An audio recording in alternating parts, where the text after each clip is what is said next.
ओडिशार परिवेश कथा हो ओडिशार नद नदीर कथा हो एवं साधारण मनुष्यर अधिकार कथा हो सुवर्णपुर जिला आम किभली भाव में जो बुद्धि जो ज्ञान जो अस्त्र अच्छी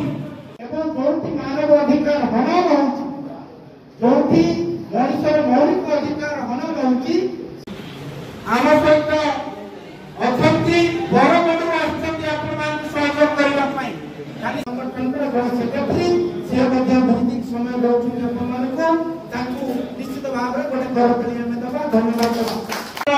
बरगढ़ जिले में किभली भाव में मजबूत हम प्रति गाँ गाँव प्रति पंचायत पहुंचब केमी 2 दिन शिविर चलो से कथा रखिले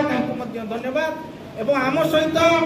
भुवनेश्वर 2 जन साथी आसला ये निर्वाचन लड़ाई से कहले मोर सीधा सड़क लोक निर्वाचन मंडल बिंका और वीर सिंह कुमार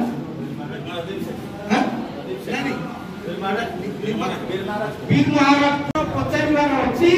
आपण मैंने निश्चित भाव में पचारे से सुजोग संपूर्ण भाव में शुणु टे मौसा आम 2 दिन एक परिश्रम कटक अच्छी भुवनेश्वर अच्छी ढेंकानाल अच्छी बरगढ़ अच्छी से शक्ति को आपने काउंटर करेंगे नहीं गलत करेंगे यदि लोकंर विश्वास जो न पाइले तेरे से शक्ति को आप परास्त करें नहीं जो नेता जनता यही पार्थक्य